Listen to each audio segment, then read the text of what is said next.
gamers, my name is Marcel, you know me as your Lord of the Board Games, and today I like to present to you Book of Skulls, Slayers of Eragoth from Cloud Runner Games, which might or might not be live on Kickstarter, depending on when you do watch my video. Book of Skulls is a competitive, team-based dungeon crawler where 2 to 4 players take over the roles of a band of slayers, and whoever kills the skeleton Witch King first wins the game. Book of Skulls is different. Book of Skulls is unique. Indeed, it is vintage, and of course it has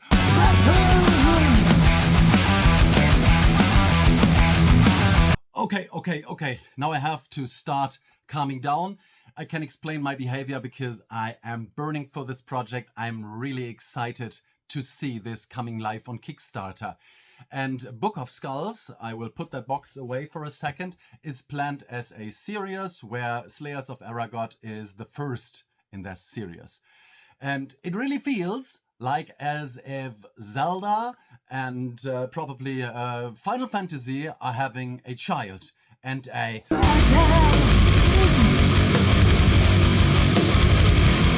metal one child, of course. So what are we going to do today?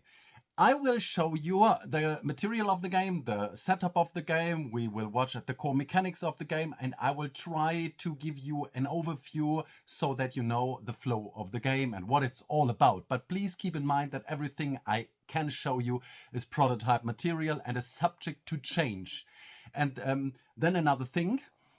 I am no native English native speaker. I am German, so please, I beg your pardon for if you don't understand everything. I'm trying my best, and I hope that you can enjoy. And I think now it is time for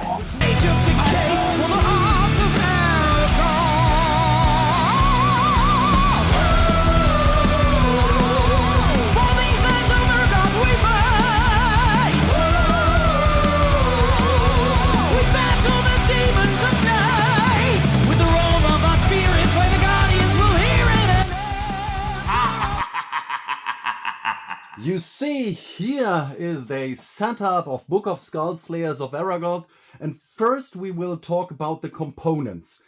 Here in the middle of the table I do have that beautiful eye-catching main boards, which do exist out of these modular maps, meaning that you can arrange the maps however you like.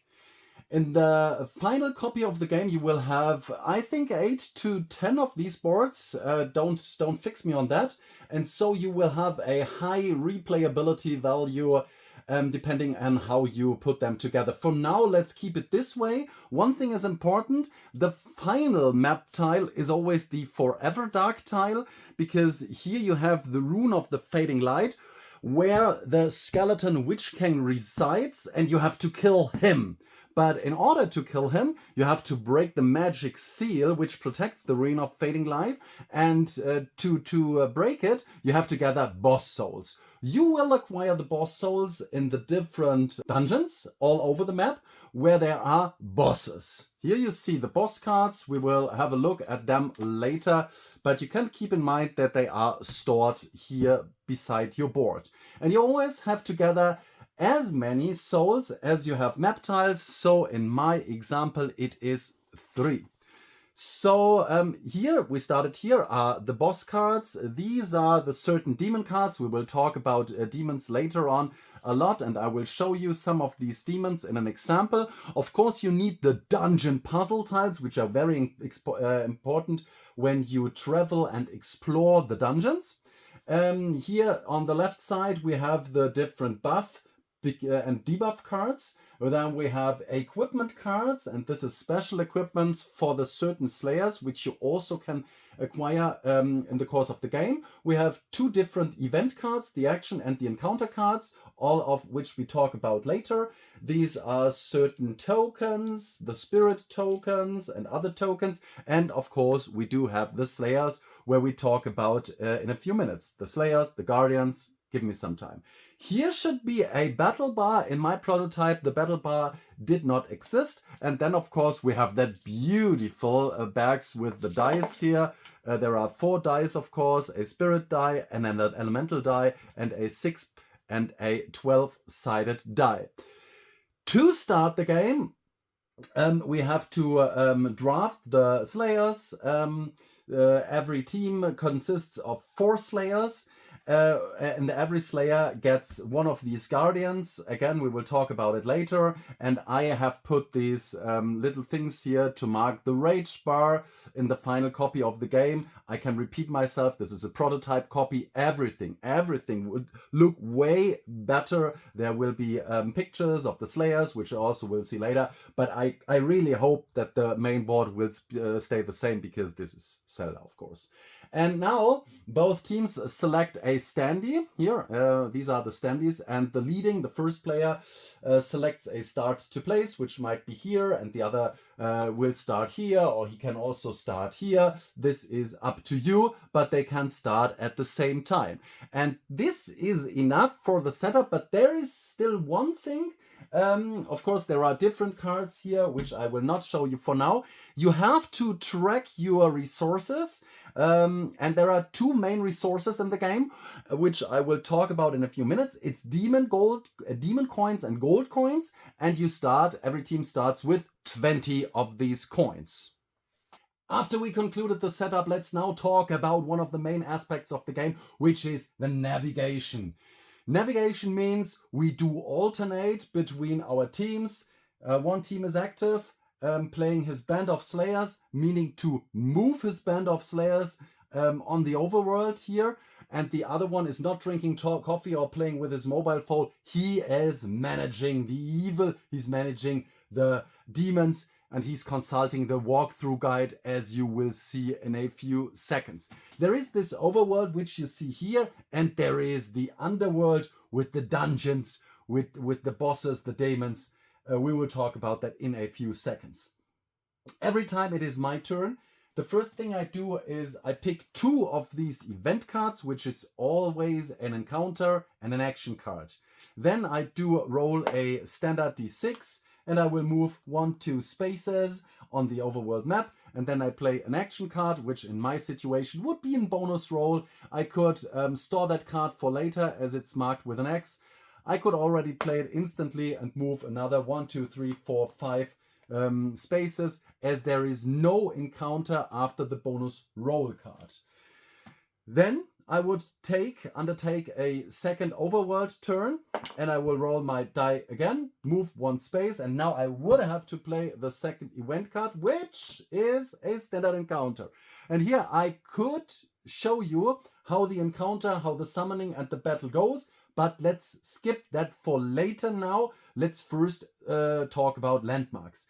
Just consider I would have started my turn here. I would for sure have entered this shrine, the Rothold Shrine, which is a dungeon.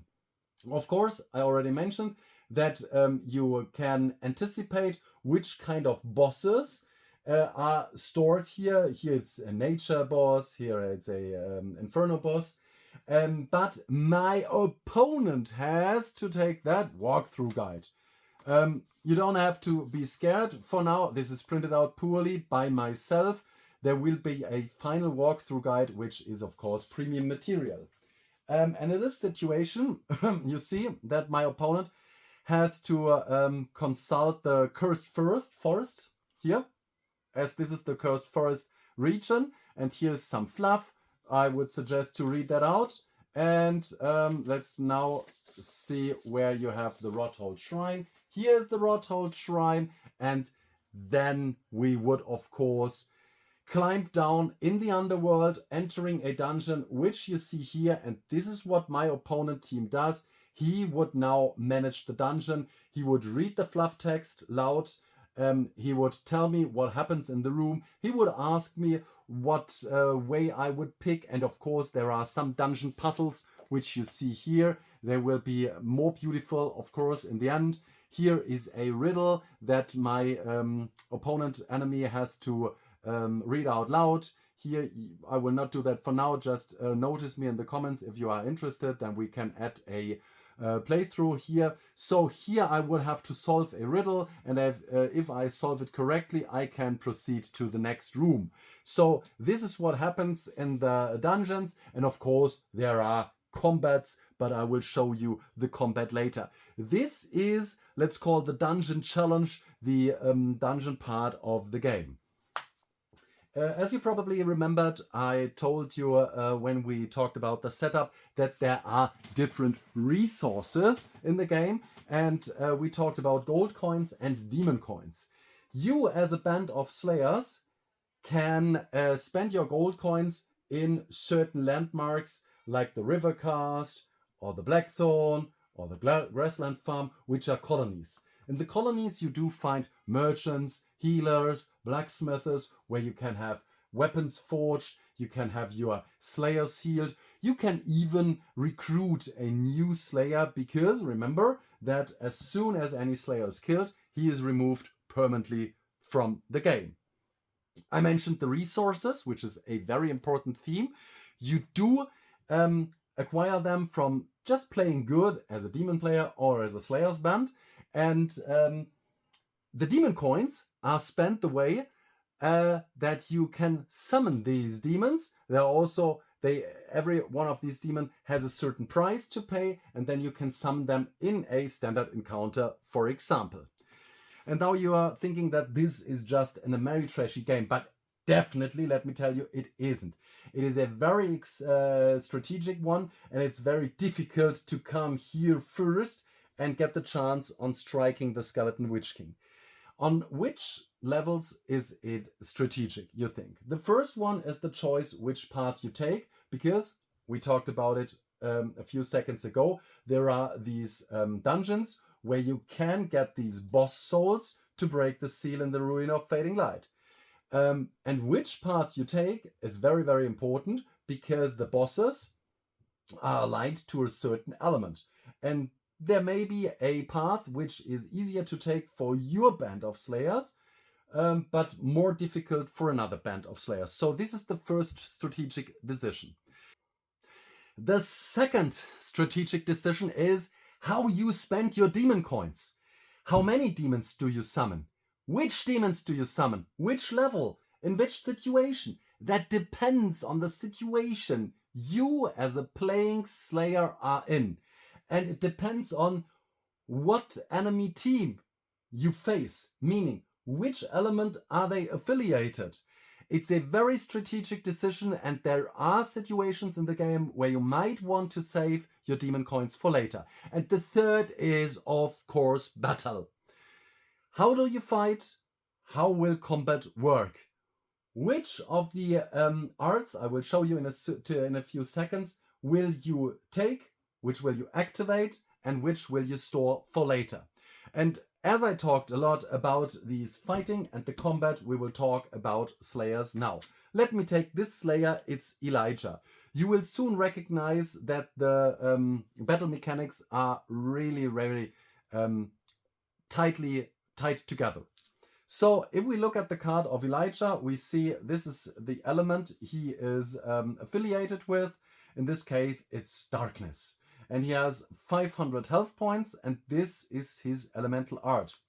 In combat, we would throw this die, you will see it in a few minutes, and you will do damage here on the black numbers, and you will get damage if this is night, so shadow night. Sorry for that. And then we have the battle art, which is Shadow Sphere. You just deal damage to one demon, it's 40 damage, easy. This might be the battle art. You just pump up your rage bar. So let's talk about that rage bar. Every time you do successful damage, you move the slider up here on that rage bar.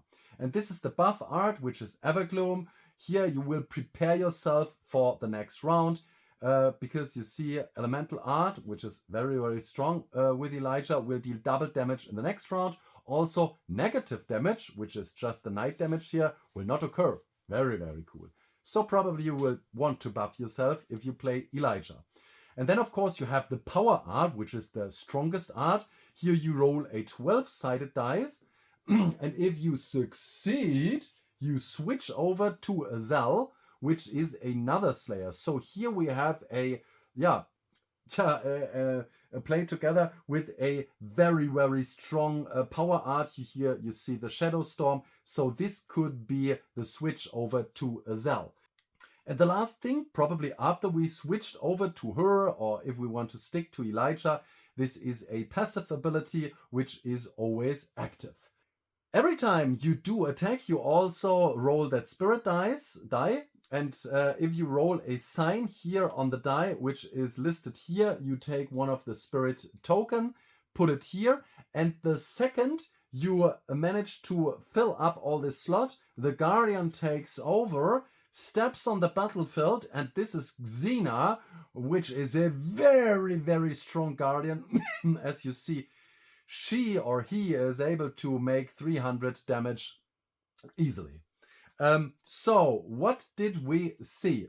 We see that in Book of Skulls, you do have different layers of fighting which have to be managed. We have a battle bar here over all of your slayers, which I cannot show you as it was added after I received my prototype.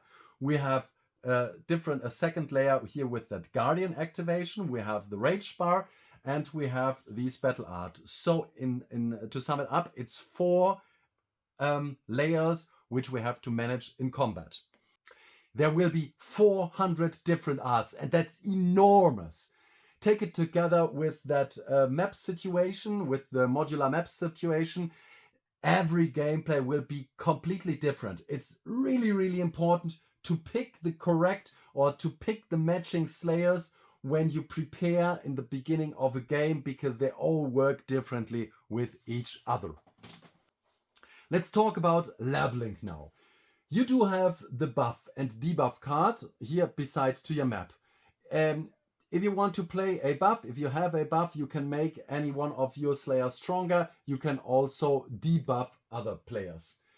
Here you can, as I mentioned earlier in this colonies, upgrade your heroes with forged weapons. You have the special item cards here, which are linked to any of the heroes. Here I saw Eragoth, which is this slayer. He gets definitely stronger when he is equipped with a better gear card. So I talked a lot about the demons, and in preparation for the standard encounter, let's just flip over 2 of these cards. Here we have the Dragon Tamer and the Bloodbat. Please remember, it's a prototype copy, so there is no art at the moment. But the cards speak from themselves. Here we have the levels, the affiliation here to the certain elements, the health points, the name. And they also have battle arts, which will be activated while it's my turn. So in this situation, in this standard encounter, if you remember earlier, I had to play that card. My opposing player could have decided that he spends his demon coins. Here you see level 1 to 3, up to 6 coins. He could have summoned these 2 demons, and now the encounter would start. Me and my opposing player would have to roll a die, and whichever rolls higher starts the combat. Just consider it was me, then I will start from left to right with my band of slayers, starting with Edda. Probably Edda will attack with Thresh, which is his battle art. He will deal damage, 50 damage to a demon. He can, as a bonus, roll an element die. Here in this situation, it's black, which is not the affiliation of the Dragon Tamer, if this would be the one I had attacked. So just take 50 damage to the Dragon Tamer, 150 damage remaining. In this situation, you also roll the spirit die. You succeeded, and you would have to pick one of these spirit token, add it here to the bar. You remember that I want to summon my Guardian. Sharon probably can attack twice using the d6 here with this fire.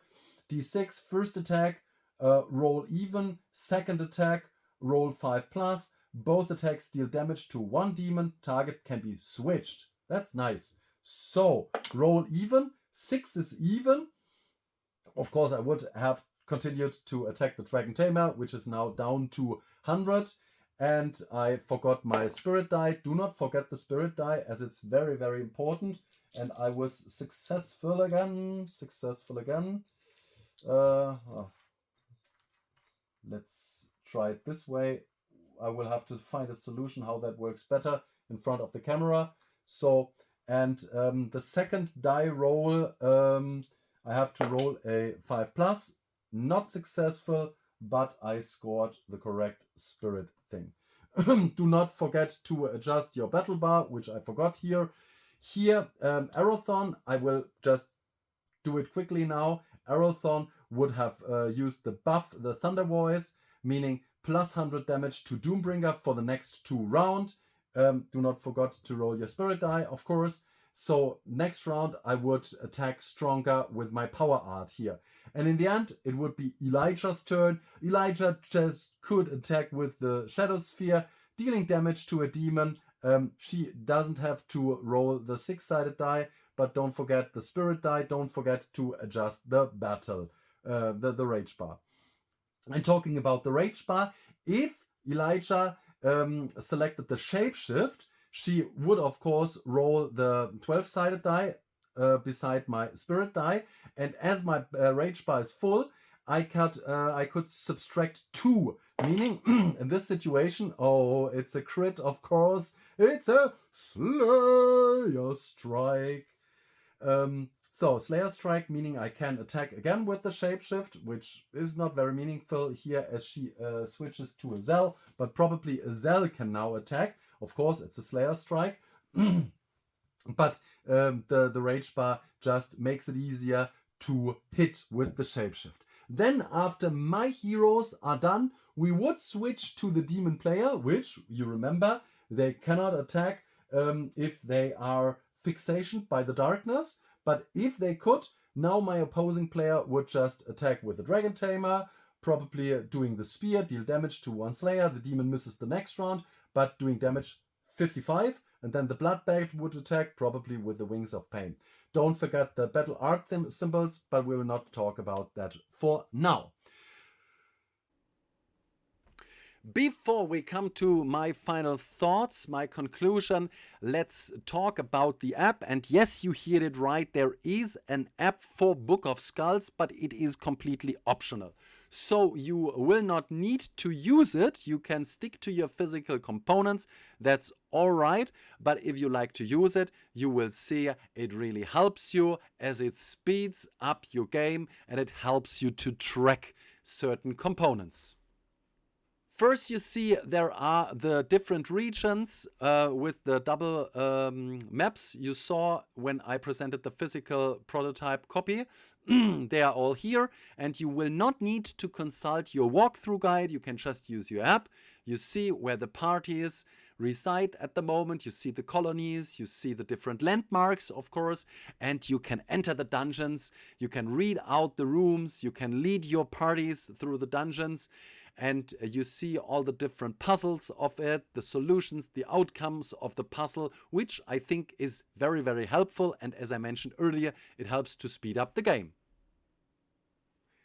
Also, you see every single Slayer that is available, and you can use the app to see the different battle arts of your opposing team, which is really, really helpful. You don't have to ask your opponent, and you can also select the different demons, probably while planning how to spend your demon coins with. Every single demon is mentioned in the app, and I think that definitely not only speeds up the game, but it also helps. And the most important thing, to me at least, is the tracker. Here you can keep track of the Slayer bands. You can adjust your health points. You can keep track of the demon coins, of the gold coins. Yes, you can also select the action cards, the buff cards, the different items you use, and the potions, which is definitely an improvement from the necessity to mark that all on a sheet of paper. So yes, I think the ad, which is optional, adds some very important things to the game. And of course, very important, it adds the soundtrack to the game. And here I think I have to just, turn up the volume.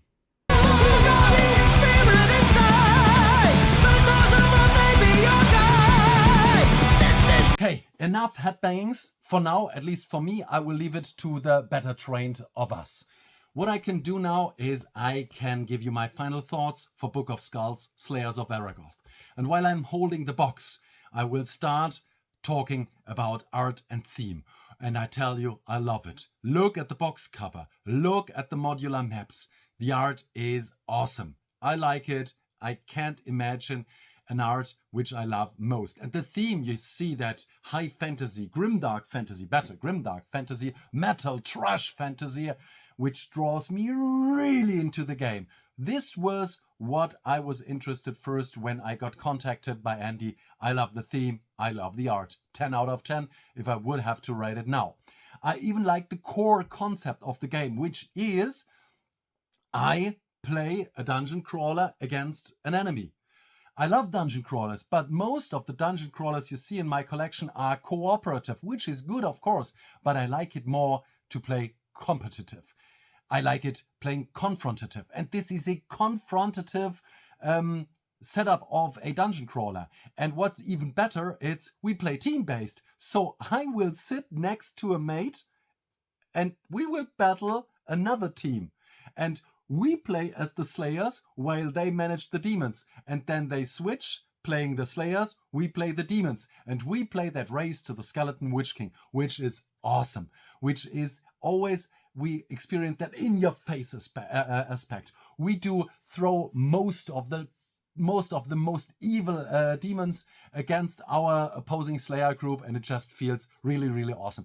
And a side effect, which is very, very important, is there is nearly no downtime. Nobody is acting while the others are waiting. This is a great concept idea. What I also like is the explorative effect or the exploration of the game. You do crawl over this map and you do enter dungeons. And when you enter dungeons, you explore them. And your opponents take the walkthrough guide and they read it out, and you move through the dungeon. You select the right path, the middle path, the left path. Up to now, I did not experience any repetitive scenarios there. Of course, this will occur, but it's no problem at all. There are also these dungeon puzzles, which I really enjoyed very much. You have to solve this puzzle to move to the next round, the next room. Otherwise, you could have to move back in the dungeon. Very, very nice. It adds a lot to the theme of the game. And one of the most important mechanics of the game is the strategic aspect, which could not be deeper. I told you while I explained it to you. There are these certain layers of the game, which of course is first and foremost the path. Which path do you take? Then the concept of your group, the different slayers you selected, the guardians you selected, they all work differently with each other.